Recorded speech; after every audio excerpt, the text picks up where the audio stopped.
United. Conference campaign. So Miami Tech Week for probably under 50K.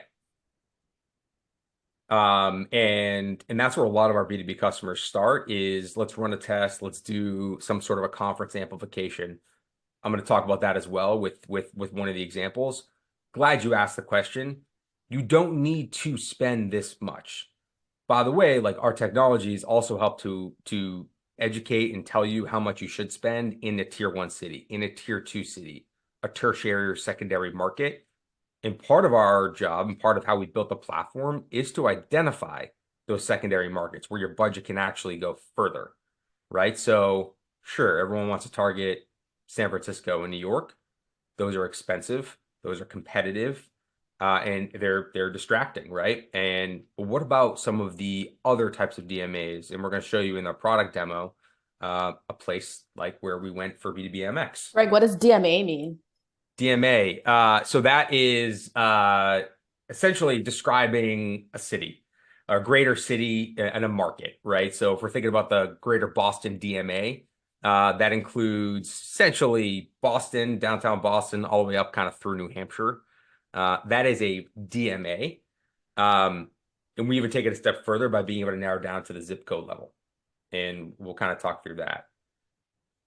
You're going to ask probably questions, Nick, about measurement, because that's where I'm going next with the outcomes. So this was a 5-city campaign. This is fairly large, and this is actually still ongoing. I want to call everyone's attention to the lift in landing page traffic and web traffic. We're able to actually leverage a methodology that's predicated on pixel attribution and mobile IDs. So first, I want to kind of explain how that works. So we issue our clients a pixel. That pixel gets dropped on their homepage, as well as whatever conversion pages or landing pages that they want. When we are buying these billboards, we create a little view shed. It's a radius in front of the board where a human being would have an opportunity to actually see it and be exposed to it. We capture a percentage of the mobile IDs. So cell phones associated with a human being that had an opportunity to see your billboard or see your wallscape or walk by your bus shelter. Essentially, we are matching whether or not that mobile ID fired a pixel on your homepage, fired the pixel on the conversion page. We do that, and essentially we're able to help you identify who and how many people saw your billboard and actually took action that you care about tracking. Now, it's all anonymous mobile IDs, right? We're not tracking personally identifiable information, but what this is doing is providing our customers directional and actionable data that has never been possible in out-of-home before. Anyone listening to this that's done it, you've probably received total amount of impressions after you've done a campaign. And as a marketer, you're like, cool, I bought 1 million impressions and I received 1 million impressions. Wonderful. That's what I got. That's what I paid for. It's not meaningful for a business. So what we're doing here is we're tracking within a certain look back window, 3, 7, 14, or 21 days. For the most part, for B2B businesses, we're doing a 14-day look back window. For Ramp, they wanted to track homepage visits, but specifically landing page visits. And the landing pages, there were two landing pages in particular I'll call your attention to. A self-service sign-up page, as well as a contact sales page where people didn't want to do it themselves. We saw a 68% lift to those sign-up pages that equated to 144 unique conversions, aka leads.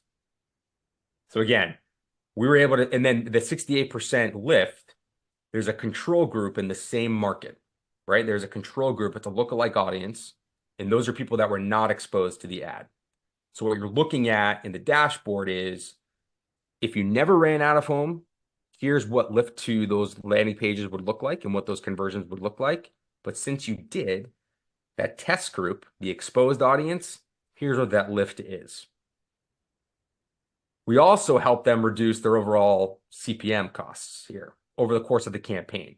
It's one of the other benefits here is making sure that we can either optimize a campaign mid-flight.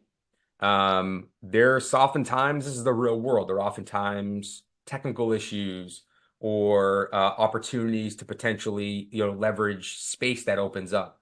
They started with a certain CPM. But at the end of the campaign, or where they are now, they reduced it by 15%. That's a big deal. And that's because we have real-time notifications on what's going on with every single one of these placements. And we're able to make adjustments on the fly. So, really successful campaign.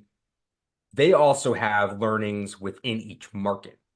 And this goes across the board for all of our customers. That level of data I'm telling you here also works down to the inventory level and the market level. Here's what I mean by that.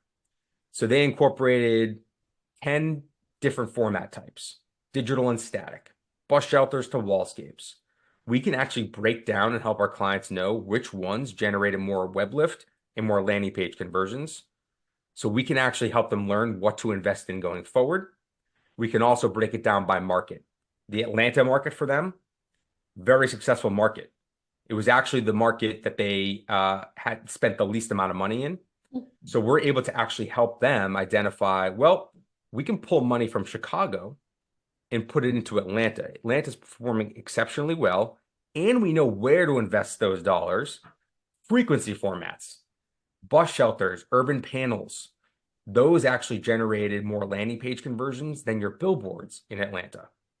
You wouldn't be able to know that without this methodology.